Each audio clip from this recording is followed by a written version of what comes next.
आप सभी को जय मसीह की। Praise the Lord. परमेश्वर का धन्यवाद करते हैं कि आज का दिन उसने हमारे जीवन में जोड़ा और हम इस रात्रि के समय एक संगति के लिए तैयार हैं। अभी आपने आदरणीय स्टैंडी जी के द्वारा वचनों को सुना, प्रोफेसर स्टैंडी जी के द्वारा वचनों को आपने सुना। और जब हम इन वचनों को सुनते हैं, पवित्र आत्मा हमारी अगुवाई करे कि हम सुनने वाले नहीं परंतु वचन पर चलने वाले और विश्वास के साथ दृढ़ रहने वाले हो सकें। तो मेरा जो समय है उसको मैं आरंभ कर रही हूँ। परमेश्वर पिता का धन्यवाद हो कि आज का दिन उसने हमारे जीवन में जोड़ा और हम आगरा मसीह मंडली के साथ एक संगति को करने पाते हैं। तो आप सभी का जो स्पेस से जुड़ गए हैं, जुड़ेंगे, यीशु मसीह के पवित्र सामर्थी नाम में आप सभी को मैं सलाम और यीशु सहाय बोलती हूँ। और विशेषकर मैं धन्यवाद देती हूँ प्रभु का कि उसने हमारी प्रिय बहन शबना मैडम को एक नया वर्ष दिया और हम अपनी तरफ से हमारे परिवार की ओर से उनको जन्मदिन की शुभकामनाएं देते हैं और परमेश्वर से उत्तम भाग को पाते हैं कि वे जो सेवा परमेश्वर ने उनको दी है अपने बड़े आनंद के साथ वो करती हैं। यह नया वर्ष भी उनको दुगनी आशीष मिले और वह परमेश्वर की योजना को पूरा करने पाए। तो हम सभी की तरफ से आपको बहुत बहुत जन्मदिन की शुभकामनाएं। समय आगे बढ़ रहा है, समय को देखते हुए हम चाहते हैं कि जो वचन आज हम मनन करेंगे वो हमको मिलता है 2 कुरिन्थियों 12 और 9। 2 कुरिन्थियों की पत्री उसका 12वां अध्याय और उसका 9वां पद, जहाँ इस प्रकार से लिखा है, पर उसने मुझसे कहा, परंतु उसने मुझसे कहा,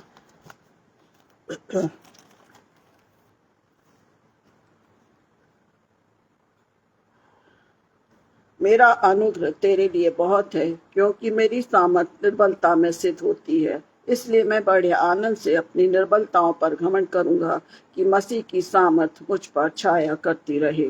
आज जिस विषय पर हम मनन करेंगे वो है निरंतर अनुग्रह में बने रहना। निरंतर अनुग्रह में बने रहना। और इस वचन पर मनन करें इससे पहले हम प्रार्थना में अगुवाई मांगे कि प्रभु हम सबकी अगुवाई करे कि हम उस अनुग्रह को हम आज समझ सकें और परमेश्वर की निकटता में हम अपने आप को उस अनुग्रह में बनाए रखें जो प्रभु हर दिन मुझे और आपको देता है। हे मेरे मन यहोवा को धन्य कहे, जो कुछ मुझ में उसके पवित्र नाम को धन्य कहे। हे मेरे मन यहोवा को धन्य कहे और उसके किसी उपकार को ना भूलना। हमारे दयालु प्रेम पिता परमेश्वर, इस सुंदर रात्रि के समय हम आपके पवित्र चरणों के पास आते हैं, धन्यवाद देते हैं प्रभु कि आज का दिन आपने हमारे जीवन में जोड़ा प्रभु जी, और ये मौका दिया कि हम आगरा मसीह मंडली के साथ इस संगति को करने पाते हैं। हम धन्यवाद देते हैं हमारे आदरणीय पासवान के लिए, हमारी प्यारी बहन के लिए, उनकी सारी मिनिस्ट्रीज के लिए जो आपके पवित्र नाम में, आपके पवित्र अगुवाई में प्रभु बड़ी मुस्तैदी के साथ उसको कर रहे हैं। हम आपका धन्यवाद करते हैं, उत्तम आशीषों को पाते मांगते हैं कि हमारे इस प्रिय परिवार को, आपके सेवक सबको बताती आशीष दे, ताकि इन समयों में प्रभु जी आपकी सुरक्षा, आपका आनंद और आपकी दृढ़ता में प्रभु जो सेवकाई आपने हमारे प्रियो को सौंपी है वो आपकी अगुवाई में करते हुए प्रभु आपको महिमा दे सकें। धन्यवाद देते हैं प्रभु कि आपने बहन शबना मैडम को प्रभु एक नया वर्ष दिया। यह नया वर्ष उनके लिए आशीष में और मंगल में हो और प्रभु जी आत्मा और शरीर में दृढ़ता के साथ, भरपूरी के साथ वो आप में बढ़ती जाएं और प्रभु उनके द्वारा उनका परिवार, हम सब भी आशीषित होने पाए। प्रभु आज के वचन को मैं आपके पवित्र सामर्थी हाथों में सौंपती हूँ। आप हमारी अगुवाई करें कि आज के वचन पर जब हम मनन करना चाहते हैं कि हमें आपके अनुग्रह में बने रहना है, पवित्र आत्मा आप हमारी अगुवाई करें। मैं अपना आप को शून्य करती हूँ खुदा, आप मुझे सामर्थ्य दीजिए ताकि जो आप सिखाते हैं वो आपस में बांटने पाए। हमारे सभी प्रिय जो स्पेस से जुड़े उनको भी आशीष दीजिए और नेटवर्क सिस्टम पर आपका नियंत्रण रखें। प्रभु यीशु मसीह आपकी उपस्थिति के साथ हम प्रार्थना को मांगते हैं, सुने और दया से ग्रहण करें, आमीन। इससे पहले कि हम वचन पर मनन करें, एक गीत को मैं गाना चाहूंगी जो इस अनुग्रह से ही है। और ये अच्छी बात है कि आज बहन का भी बर्थडे है और इस गीत के द्वारा वो भी आशीषित हों और हम भी आशीषित हों। और गीत को हम अपने विषय के अनुसार ही है, प्रतिदिन प्रभु अनुग्रह तेरा। इसको हम इसके पहले 2 पदों को मैं गाऊंगी, फिर हम वचन को मनन करेंगे। प्रतिदिन प्रभु अनुग्रह तेरा, साथ है मेरे कैसी ये शांति, दिव्य प्रेम से है जो कुछ तू देता, मुझको मिलती है कैसी तृप्ति। प्रेम लौकिक है प्रभु तेरा, पृथ्वी पर कोई सके ना दे। दुख का भारी बोझा प्रभु मेरा, ले अकेला चलने तू न दे। दुर्गम पथों पर करे संचालन, आवश्यकताएं सब पूरी कर। गर परीक्षा हो या हो प्रलोभन, ले छुपा मुख अपना प्रकट कर। प्रतिदिन प्रतिपल ये प्रतिज्ञा, मेरा अनुग्रह रहेगा साथ। तेरी सामर्थ से हो मेरी रक्षा, तेरी वाणी सुनू दिन और रात। आनंद तेरे स्वर्गिक प्रेम में पाकर, तेरी संगत चाहता मेरा प्राण।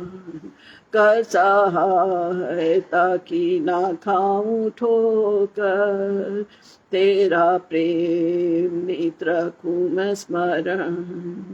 कि मैं जानता मुझ पर जो भी आए, मेरा हाथ तू नित्य थामेगा। कर संचालन रहेगा उठाए, जब तक प्राण ये स्वर्ग ना पहुंचेगा। परमेश्वर को महिमा मिले। प्रतिदिन प्रभु अनुग्रह तेरा, साथ है मेरे कैसी शांति। और परमेश्वर का प्रेम जो दिव्य प्रेम है, हमारी समझ से परे है। मैं विश्वास करती हूँ कि हम इसको महसूस करते हैं। तो हम धन्यवाद देते हैं आज के समय का, इस संगति का। और हम वचन पर मनन करेंगे जो हमने पढ़ा है। और आज का जो वचन जिस पर हम मनन करेंगे वो है निरंतर अनुग्रह में बने रहना। और अनुग्रह के विषय में हम जानते हैं प्रियो, हम समझते हैं कि अनुग्रह क्या है। और ज़्यादातर जो अनुग्रह की जब हम बात करते हैं तो उसको हम एक ब्लेसिंग के रूप में, आशीष के रूप में समझते हैं। वो आशीष नहीं, अनुग्रह से बढ़कर है। और यहाँ पर पौलुस प्रभु यीशु मसीह हम देखते हैं 2 कुरिन्थियों की पत्री उसका 12वां अध्याय, और उसने इसको बतला रहा है, पौलुस इस बता रहा है कि उसने मुझसे कहा, पर उसने मुझसे कहा 9वां पद 2 कुरिन्थियों 12 और 9, अर्थात प्रभु यीशु मसीह ने उसने मुझसे कहा, मेरा अनुग्रह तेरे लिए बहुत है, क्योंकि मेरी सामर्थ तेरी निर्बलता में सहायता करती है। आज इस वचन को मैं और आप भी उच्चारित करें कि प्रभु हमको आपका अनुग्रह हम पर है, हम आप में बढ़ते जाए, क्योंकि आपकी सहायता, आपकी सामर्थ हमारी इस दुर्बलता में, हमारी इस निराशा में, हमारी इस डर में काम करती है। प्रियो, ये मेरा सबसे सारा वचन अच्छा है, और इस वचन के द्वारा मेरे व्यक्तिगत जीवन में मैंने बहुत आशीष को पाई है। और इस वचन के द्वारा प्रभु में हम हमेशा उन बातों को सीखते हैं जो हमको आत्मा में मजबूत करती है। तो इस बात को हम देखते हैं कि वास्तव में अनुग्रह क्या है।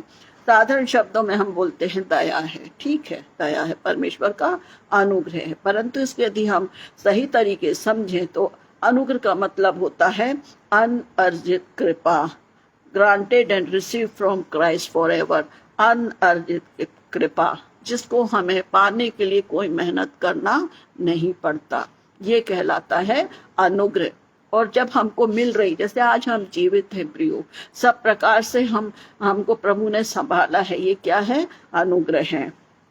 जब हम देखते हैं, हम चर्च में जाते हैं, प्रार्थना सभा करते हैं, हमारे पासवान है उसको हमको इस बात को बोलते हैं कि परमेश्वर पिता का अनुग्रह और का प्रेम हमेशा तुम पर बना रहे। अर्थात वो अनर्जित कृपा, वो जो प्रभु मेरे और आपको हर स्थिति में देता है। इसलिए पौलुस प्रेरित आगे कहता है कि क्योंकि मेरी सामर्थ दुर्बलता में सिद्ध होती, इसलिए मैं बड़े आनंद से अपनी निर्बलताओं पर घमंड करूंगा कि मसीह की सामर्थ मुझ पर छाया करे। ये वचन को याद कर लीजिए, क्योंकि जब हम डगमगाते हैं या हम ऐसा सोचते हैं कि प्रभु आपने मुझे आशीष दी है, आशीष अलग चीज है, अनुग्रह अलग है, क्योंकि वो हमसे इतना प्यार करता है, हमको मौके देता है, इसके लिए हमें कोई मेहनत नहीं करनी पड़ती प्रियो। जब वो हमको आशीष देता है, जो हमको वरदान देता है, उसका वो आशीष के रूप में हम उसको जानते हैं, हम समझते हैं। हम बोलते हैं कि किसी को गाने की एक वरदान मिला है, परमेश्वर ने उसको एक दिया है, एक गुण दिया है, उसको हम धन्यवाद करते हैं और उसके द्वारा किसको महिमा देते हैं? प्रभु को महिमा देते हैं। तो आज हम इस बात पर दया प्रकट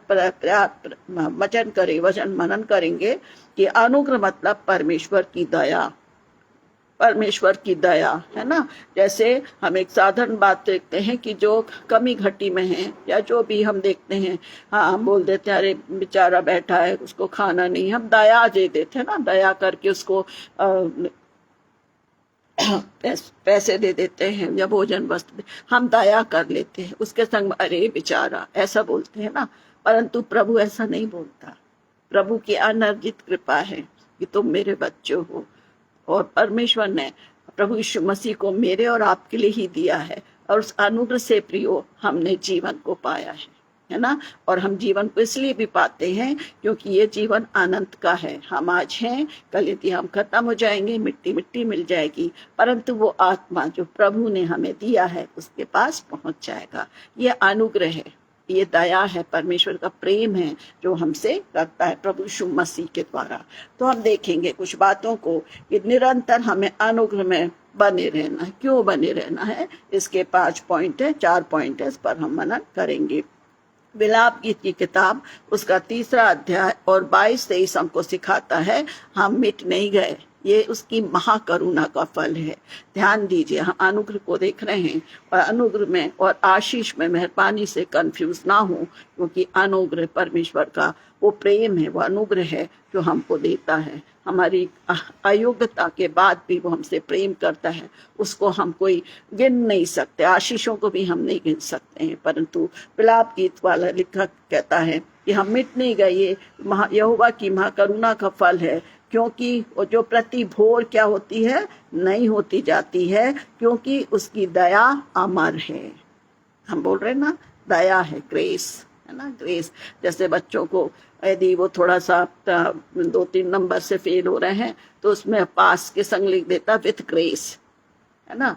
अब तो नहीं है वो सिस्टम, पर अब तो सीधा पास है या सप्लीमेंट्री है। खैर, हमको प्रभु यीशु मसीह सप्लीमेंट्री नहीं देता, वो चाहता है कि उसके अनुग्रह में हम बढ़ते जाएं, उसके प्रेम में हम बढ़ते जाएं, क्योंकि उसकी दया अमर है, प्रति भोर नहीं होती जाती है, और तेरी सच्चाई क्या है? महान है। ये विलाप गीत हमको सिखाता है कि हम मिट नहीं गए, ये परमेश्वर की करुणा का फल है।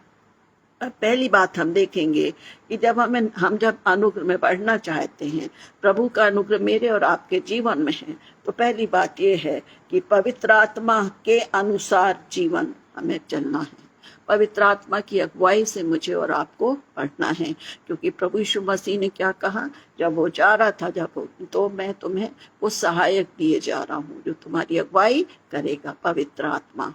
हम इस बात को देखते हैं कि प्रभु यीशु मसीह ने हमको एक सहायक दिया है, और वो है पवित्र आत्मा, जो मेरी और आपकी अगुवाई करता है कि हम उस अनुग्रह में बढ़ते जाएं। इसके लिए हम देखते हैं रोमियो 5:5 में लिखा हुआ है, क्योंकि आत्मा के कारण हम विश्वास से आशा की हुई धार्मिकता की बाट जोते हैं।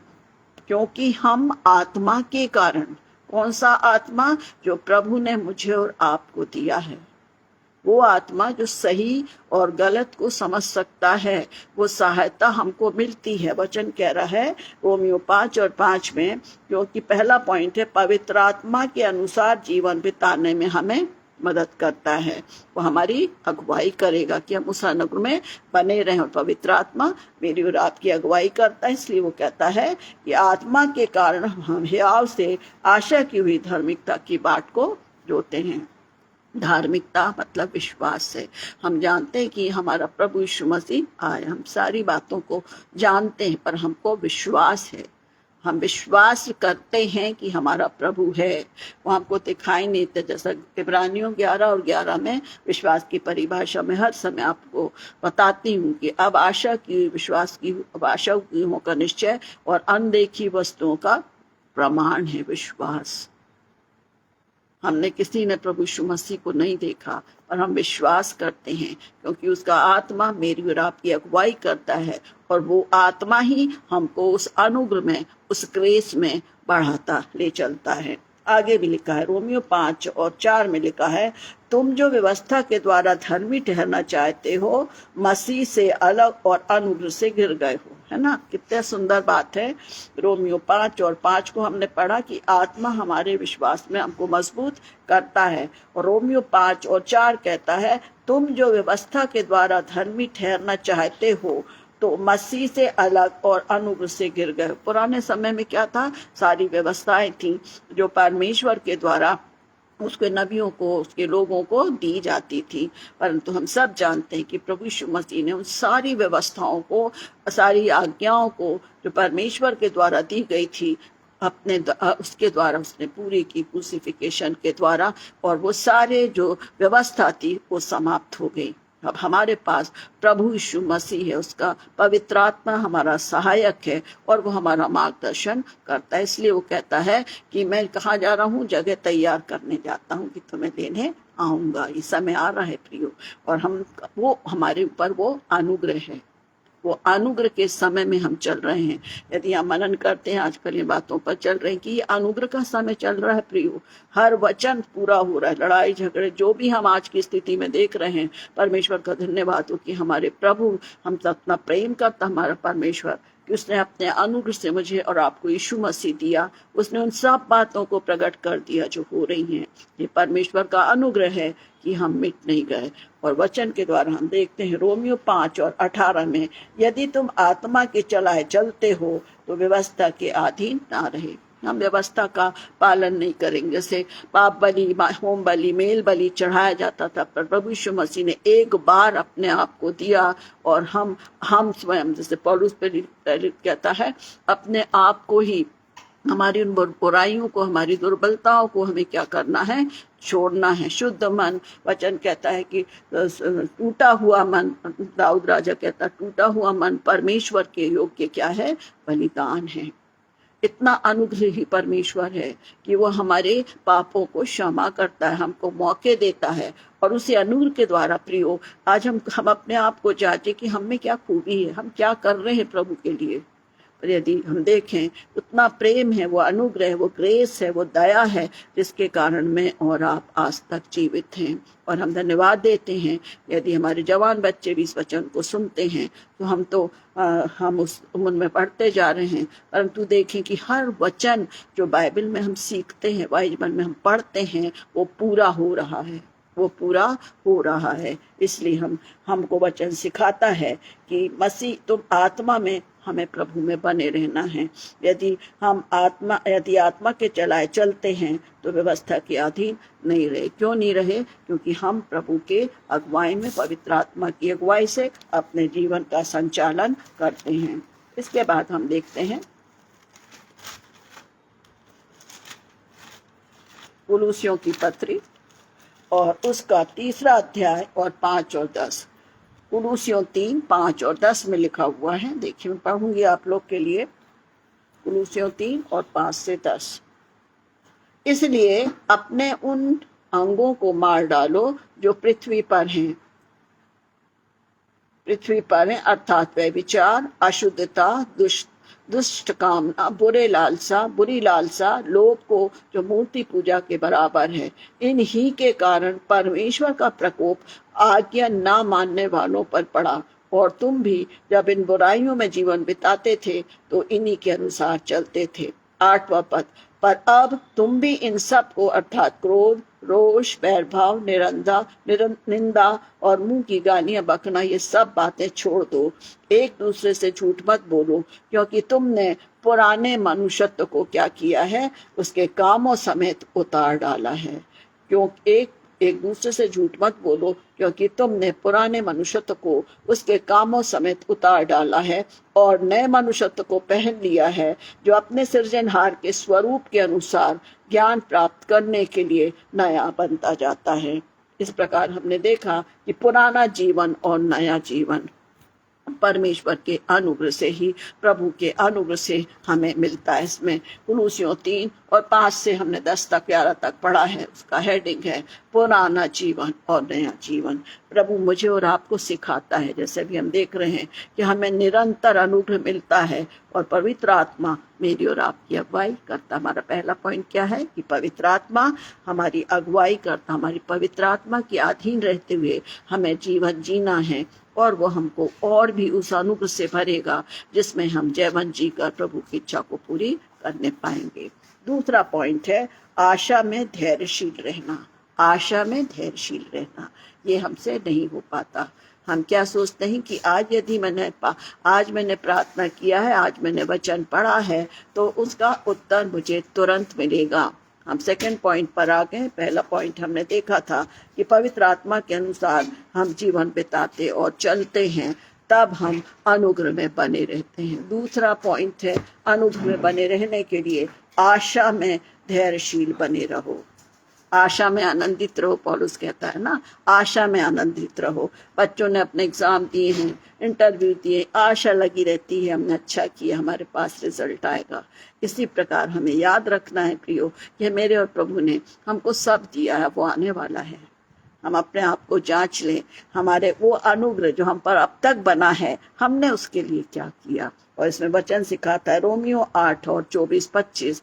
रोमियो 8, 24 और 25 कहता है, इस आशा के द्वारा हमारा उद्धार हुआ है, जिस आशा के द्वारा हमारा उद्धार हुआ है। परंतु जिस वस्तु की आशा की जाती है, जब वो देखने में आए तो फिर आशा कहाँ रही, क्योंकि जिस वस्तु को कोई देख रहा है उसकी आशा क्या करेगा। यदि मैं सोचूं कि मुझे दिख तो रहा है, सब कुछ तो हो रहा है, तो कोई फायदा नहीं। पर हम एक आशा में है। जैसे उसका उदाहरण सबसे अच्छा है कि किसान अपने क्या करता है, अपने बीज को भूमि पर बोता है और धैर्य रखता है। बोनी का समय होता है, उसके पहले वो हल बखर करके अपने खेत को पूरा तैयार करता है। फिर जब वो क्या करता है, बीजों को बोता है और फिर वो आस लगाता है कि वो अंकुर फूटेंगे, फिर पौधे आएंगे, फिर उसमें फल लगेगा धीरज के साथ। हम धीरज है। यदि वचन हमारा पॉइंट क्या कह रहा है, यदि हम प्रभु में निरंतर, प्रभु के अनुग्रह में हमें बढ़ना है, तो हमको क्या करना है, आशा में धैर्यशील बने रहना है। आशा में मतलब बोलना चाहिए हमको बने रहना है। आशा में बोलते ना, आशा में आनंदित रहो। यदि मैंने प्रभु की संगति हमने की है, कठिनाई आ रही, परेशानी, हम धीरज रखें। हम आज प्रार्थना करेंगे और आज उत्तर हो जाएगा, ऐसा नहीं है। प्रभु हमको समय देता है, उससे तो हमको जीवन दिया ना, हम तो इस लायक ही नहीं है, पर उसने हमें जीवन दिया।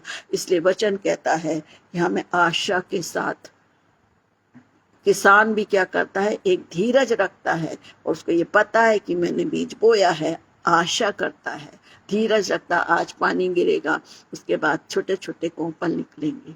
हमारे जीवन में भी ये हुई, प्रभु हमने आपसे हमने अपने आप को आपके हाथों में रखा है। प्रभु हमको आशीषों से, वरदान से भरेगा और वो चाहता है कि हम धीरज के साथ उसकी निकटता में बढ़ते जाएं। स्मरण रखें प्रियो, यदि हम कोई भी काम करते हैं, हमको धीरज रखना पड़ता है। हमें धीरज रखना पड़ता है।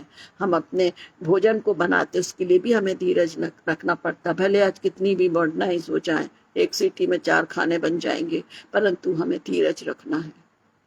हम बच्चों को पढ़ाते हैं, हमें धीरज रखना। हमारे बच्चे बढ़ रहे हैं, उनके लिए हम चिंतित होते, पर हमें धीरज रखना है। क्यों धीरज रखना है? क्योंकि सब बात का समय होता है और सब बात का समय प्रभु की ओर से निर्धारित है। बिना परीक्षा दिए कोई पास नहीं होगा, बिना मेहनत के हमें कोई फल नहीं मिलेगा। तो परमेश्वर का अनुग्रह प्रियो हमारे लिए, और हमको आशा के साथ, धीरज के साथ, मैंने आज प्रार्थना की उत्तर मिलना है नहीं, हमको कठिनाइयां आ रही हैं, हम कुढ़ने लगते नहीं प्रियो। प्रभु ने मेरे और आपके लिए कितनी तकलीफों को सहा है, स्मरण रखें। और उसी अनुग्रह में हम उसी अनुग्रह में मुझे और आपको बढ़ना है। प्रभु आपने तो मेरे लिए तकलीफों को सहा, आज यदि तकलीफ आ रही तो परमेश्वर उससे वचन कहता है कि उससे हमारा निकास भी करता है, हमारे को उसमें स्थिर करके हमको आगे भी बढ़ाता है। हम इस बात को स्मरण रखें कि प्रभु मेरी और आपकी अगुवाई करता है। इसके बाद हम देखते हैं दूसरा वचन और है जो हमें सिखाता है कि आशा के साथ, धीरज के साथ हमें बने रहना है। फिर उसमें वचन आगे कहता है 25वां पद, रोमियो 8:24 को मैंने पढ़ा, 25 में लिखा है, परंतु जिस वस्तु को हम नहीं देखते, जैसे यहाँ पर मैं फिर से पढ़ दूंगी, रोमियो 8:24 में लिखा है, इस आशा के द्वारा हमारा उद्धार हुआ, परंतु जिस वस्तु की आशा की जाती है जब वो देखने में आए तो फिर आशा कहाँ रही, क्योंकि जिस वस्तु को कोई देख रहा है फिर उसकी आशा क्यों करेगी।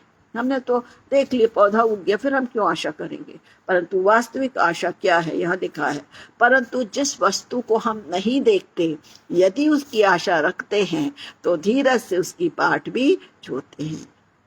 प्रभु यीशु मसीह का आना निकट है ना प्रियो, ये हमारे लिए है। हमने प्रभु यीशु मसीह को नहीं देखा पर हम विश्वास कर रहे हैं, धीरज धर रहे हैं, संदेह होता है, परंतु वचन कहता है कि जिस वस्तु को हमने नहीं देखा उसकी आशा रखते हैं तो धीरज से उसकी बाट भी जोते हैं, जो हमें इस बात को दर्शाता है, इस बात को हमें दर्शाता है।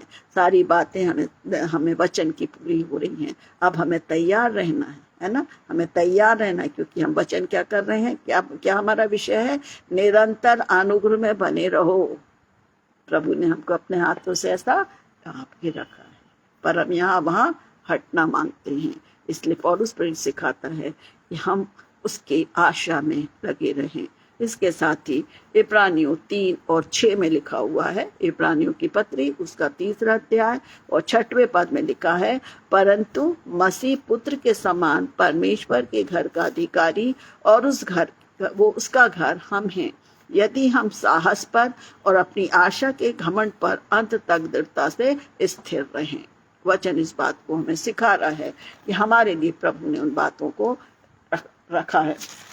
इब्रानियों की पत्री उसका 3रा अध्याय और 6वां पद कहता है, परंतु मसीह पुत्र के समान परमेश्वर के घर का अधिकारी और उसका घर कौन है, हम हैं। इसके बाद आगे मैं पढ़ूंगी इब्रानियों 6:14 से लेके 16 तक।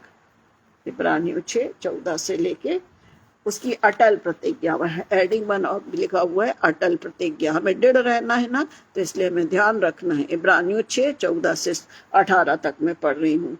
परमेश्वर ने, मैं सचमुच तुझे बहुत आशीष दूंगा और तेरी संतान को बढ़ाता जाऊंगा। और इस रीति से उसने धीरज धरकर प्रतिज्ञा की। किसके लिए है, इब्राहिम के लिए। उसको इसहाक मिला ना, उसने प्रतिज्ञा की ना और उसको मिला भी। तो वो इस बात को दर्शा रहा है कि और इस रीति से उसने धीरज धरकर प्रतिज्ञा को ही वस्तु को प्राप्त की। मनुष्य तो अपने से किसी बड़े की शपथ खाया करते हैं और उनके हर एक विवाद का फैसला शपथ से पक्का होता है। इसलिए जब परमेश्वर ने प्रतिज्ञा के जरिए प्रतिज्ञा के वारिसों पर और भी साफ रीति से प्रकट करना चाहा कि उसका उद्देश्य बदल नहीं सकता, तो शपथ को बीच में लाया, ताकि दो बेबदल बातों के द्वारा जिनके विषय में परमेश्वर का झूठा ठहरना अनहोना है, दृढ़ता से हमारा ढाढ़स क्या हो गया, बंध जाए। जो शरण लेने को इसलिए दौड़े हैं कि उस आशा को जो सामने है उसको देखें, रखी हुई उसे प्राप्त करें। और 19वां पद बहुत अच्छा है। वो आशा हमारे प्राण के लिए ऐसा लंगर है जो स्थिर और डेढ़ और पर्दे के भीतर पहुंचता है। इतना हम नहीं देखेंगे। हमारा 6वां पॉइंट ही हमारे लिए काफी है, जिसको मैंने पढ़ा कि परंतु मसीह पुत्र के समान आया है। हम उसके घर के क्या हैं, अधिकारी हैं, उसका घर हम हैं। और इस प्रकार हमें देखना है कि अविश्वास की स्थिति नहीं है। यदि मेरे और आपके जीवन में अविश्वास है प्रियो, तो हम उसके अनुग्रह में नहीं रह सकते। एक वचन कहता है, यीशु मसीह सिखाते हैं कि यदि राई के दाने के बाद बराबर भी तुम्हारा विश्वास है, राई के दाने के बराबर तुम्हारा विश्वास है तो तुम इस पेड़ से कहोगे उधर मतलब चला जा, उखड़ के वो चला जाएगा। आज हमारे लिए कितनी खुशी और आशीष की बात है प्रियो कि हमें प्रभु ने आज का दिन दिया है। उसके अनुग्रह से आज हम एक संगति को कर रहे हैं। इसके पहले हमने आदरणीय स्टैनली अंकल के द्वारा वचनों को सुना, उसके पहले और भी पूरा समय चल रहा है। और हम इन वचनों के द्वारा जब हम अपने आप को जांचें कि प्रभु ने अपना अनुग्रह हमको दिया है, तो हम धीरज के साथ उसकी हर एक आज्ञाओं का पालन करें, धीरज रखें। कठिनाइयां आ रही है, अभी तो हमें और भी धीरज रखना है प्रियो, तब तो हम प्रभु के साथ जाएंगे। तो वचन हमें पढ़ना है, हमें मजबूती देना है, मजबूती रखना है, क्योंकि प्रभु क्या कह रहा है कि उसका घर हम हैं यदि हम साहस पर और अपनी आशा के घमंड पर अंत तक दृढ़ता से स्थिर रहें। कितने लोग हैं जिन्होंने कठिनाइयों को उठाया प्रियो। आप पढ़ते हैं, हम सुनते हैं, हम देखते हैं, आए दिन कठिनाइयों को उठा रहे, पर वो पीछे नहीं मुड़ गए, वे आगे बढ़ गए और उस आनंद को, उस जीवन को पा लिया जो कभी समाप्त होने का नहीं है। इस प्रकार हमने दूसरा पॉइंट देखा कि हमारे प्रभु का निरंतर हम जब बने रहते हैं तो हमको आशा धीरज के साथ, आशा के साथ, धीरज के साथ उस आशा में बने रहना है कि मेरा प्रभु आएगा, हम उसके साथ जाएंगे। तीसरी बात है मसीह में निरंतर बने रहो। पहली बात हमने सीखी थी कि जो पवित्र आत्मा हमें दिया गया है उसकी अगुवाई में हम अपना संचालन करें। दूसरी बात हमने सीखी कि हम धीरज से वो आशा को, वो देश, वो जगह हमें जाना है, धीरज के साथ हम अपने आप को तैयार करें कि जब मेरा और आपका प्रभु आएगा तब हम उसके साथ जाएंगे। और मसीह में निरंतर बने रहो, भटके नहीं। हमारा प्रभु हमारे पास है, जीवित कलाम स्वयं हमारी सहायता करता है। और इसके लिए हम देखते हैं यूहन्ना 15:1-8, यूहन्ना 15:1-8 है, सच्ची दाखलता। यीशु ने कहा सच्ची दाखलता मैं हूँ, मेरा पिता किसान है, जो मुझ में बना रहता है वो फलवंत होता है। आज हम रूटीन की दुआ कर रहे हैं, रूटीन का वचन पढ़ रहे हैं, रूटीन में हम संगति कर रहे हैं प्रियो, ऐसा नहीं है। मन से, जब तक ये वचन कह रहा है इस दाखलता की यदि हम बेल देखते हैं वो लिपटी रहती है जिन चीजों पर उसको सपोर्ट है, जो अंगूर की बेला रहती है उससे सटी रहती है। और जब वो पूरी तरीके से उसको पूरा, जब वो उसमें बनी रहती, स्थिर रहती है, तब वो फूल और फूल के बाद अंगूर उसमें आते हैं। मेरे और आपके साथ यही है, प्रभु ने आज का जीवन हमें दिया है, हम उससे लिपटे रहें, हम उसमें बने रहें। जैसे बच्चा अपनी माँ की गोद में बड़ी खुशी और सुरक्षा पाता, हमारा स्वर्गीय पिता ऐसा ही चाहता है।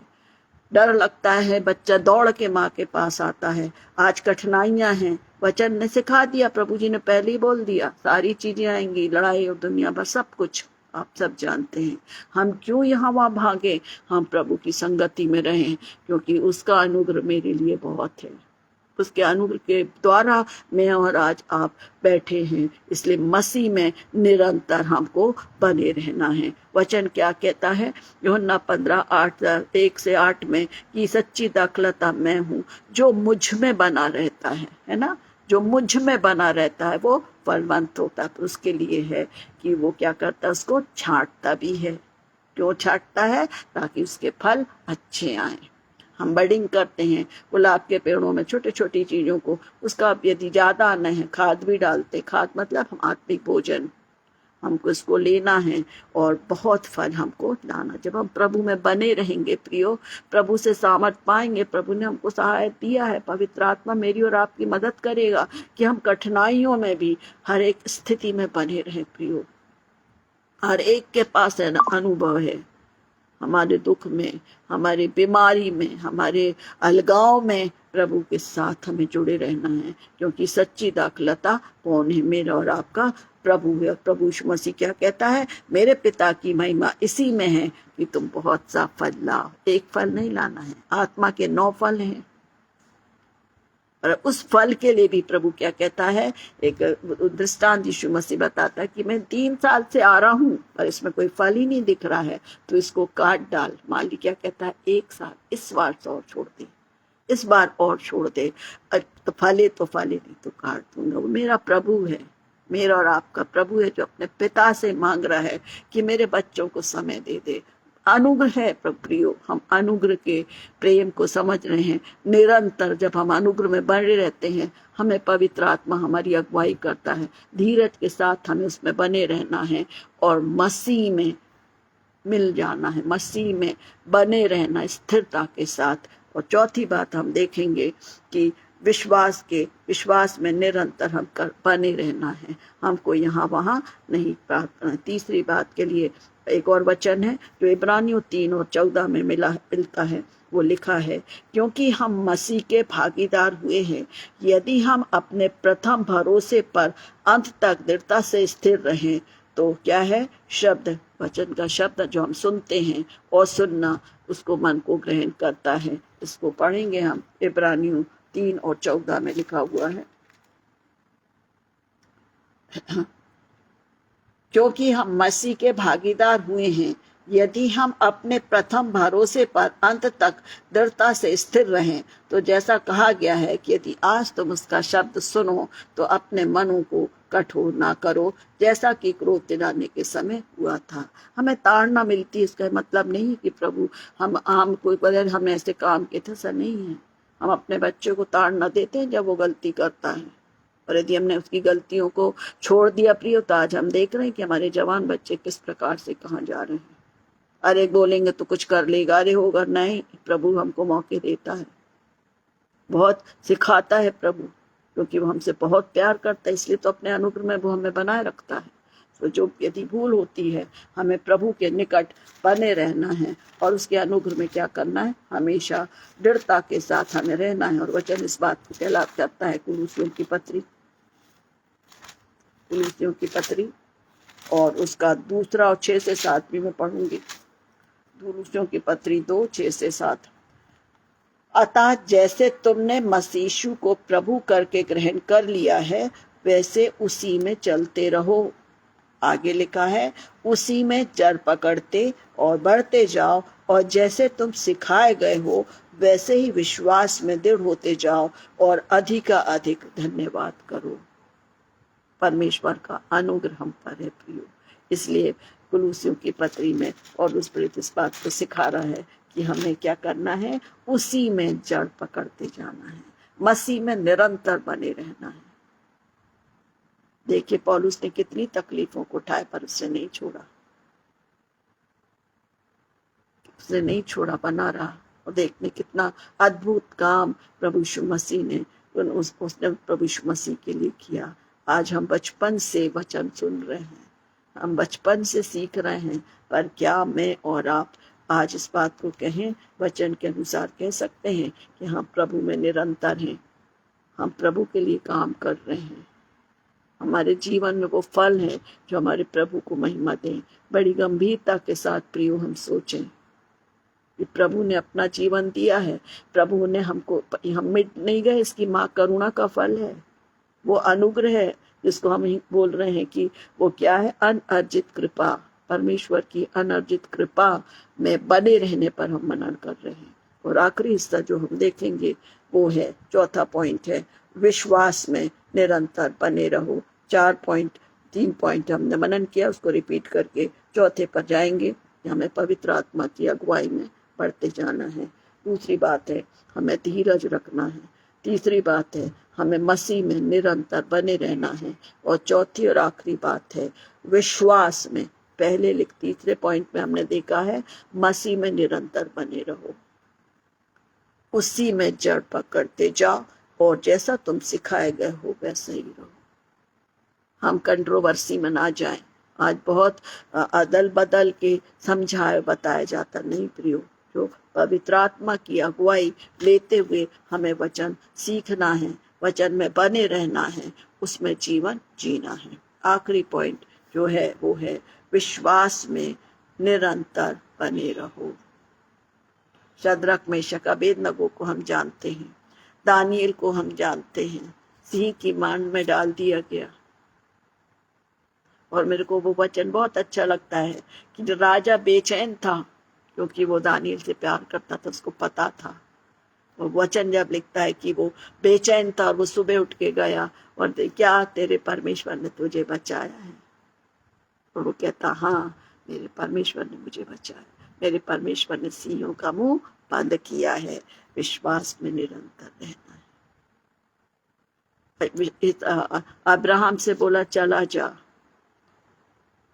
उसने यहाँ नहीं देखा क्या है, पर जहां है प्रभु ने उसको आशीषित किया, विश्वास किया।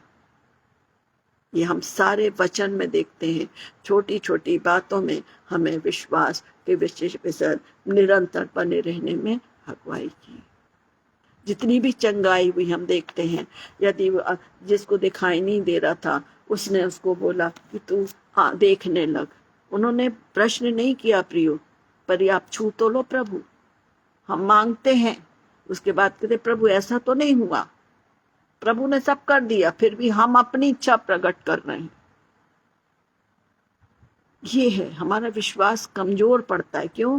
क्योंकि हम सांसारिकता पर ज्यादा अपने मन को लगाते हैं। प्रियो, एक समय कठिन है, हमें पूरे समर्पण के साथ प्रभु के निकट रहना है।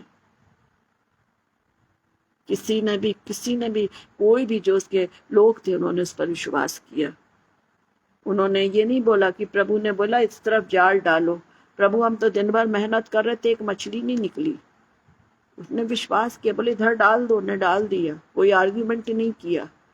हम अपना आर्ग्यूमेंट को, अपने प्रॉब्लम्स को प्रभु के सन्मुख लाते हैं, क्योंकि हम प्रभु को परखने लगते हैं। प्रियो, बहुत गलत है।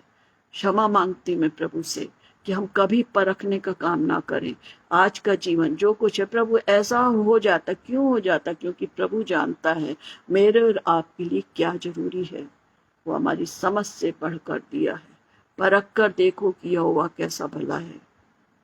परखने का मतलब ये नहीं कि जो हम चाह रहे हैं, पर ये देखो कि आज मेरे अयोग्य जीवन में भी प्रभु ने मुझे, मेरे परिवार को, सबको आशीष दिया है।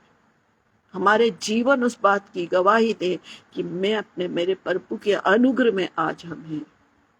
कोई भी पक्का नहीं है, वचन भी कहता है, पर हम कोशिश कर सकते हैं कि प्रभु ने मेरे लिए अपने आप को दिया है प्रियो, तो हम भी क्या कहें, उसमें दृढ़ पा जाए और विश्वास में बने रहें, विश्वास में दृढ़ बने रहें।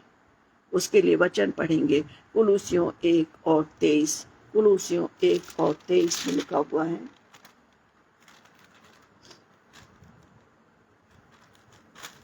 यदि तुम विश्वास की नींव पर दृढ़ बने रहो और उस सुसमाचार की आशा को जिसे तुमने सुना है ना छोड़ो, जिसका प्रचार आकाश के नीचे की सारी सृष्टि में किया गया है और जिसका मैं पौलुस सेवक बना गवाही है। देखिए, यदि तुम विश्वास की नींव पर दृढ़ रहो। हम अपने घर को क्या करते हैं, बहुत बढ़िया वाली नींव लगाते हैं ना।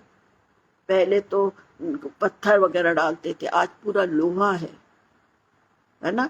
आज हम कौन सी नींव बना रहे हैं? यदि मैं और आप, हमारी नींव अभी कच्ची है प्रियो, तो आप सोचिए कि हमारे बच्चे, हमारे नाती पोते, हमारे जो भी परिवार में हैं, वे किस प्रकार से विश्वास में रहेंगे। मैं धन्यवाद देती मेरे माता पिता का, मेरे दादा को मैंने देखा है जिनका विश्वास इतना मजबूत था कि जब हम मेरे पापा वचन की पारिवारिक प्रार्थना में बताते थे, हम आनंदित होते। उन चीजों को आज मैं अपने बच्चों को बताती हूँ। उन्होंने विश्वास किया और वे उस स्थान पर आ गए। उन्होंने कठिनाई में खड़े थे, स्थान पर खड़े थे कठिनाई की, उन्होंने प्रभु से प्रार्थना किया, प्रभु ने उनको सुरक्षित पहुंचाया। परमेश्वर का धन्यवाद करती हूँ। ऐसे लोग हैं हमारे साथ जो परमेश्वर की योजना को, परमेश्वर के जो उनमें जीवन में वो काम कर रहे हैं, क्योंकि उन्होंने उस पर भरोसा रखा है।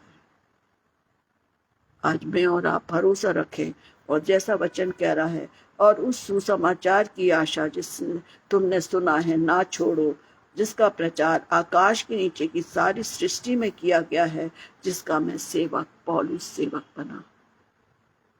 प्रियो, इस वचन के द्वारा प्रभु मेरी और आपकी अगुवाई करे कि उस अनुग्रह में जो हम हैं, अनुग्रह का मतलब मैंने बहुत सरल तरीके से बताया है, परमेश्वर की अनअर्जित की कृपा, अनअर्जित कृपा जिसके लिए हम कुछ नहीं करते। इसलिए हमें क्या करना है? पवित्र आत्मा की अगुवाई में अपने जीवन को जीना है। जब पवित्र आत्मा की अगुवाई में और अपना अपना जीवन जिएंगे तो दूसरा पॉइंट है, हम आशा में रहेंगे। प्रभु कोई समस्या का हल नहीं निकल रहा, प्रभु फिर भी मुझसे भूल हो रही, प्रभु आप मेरी अगुवाई करें।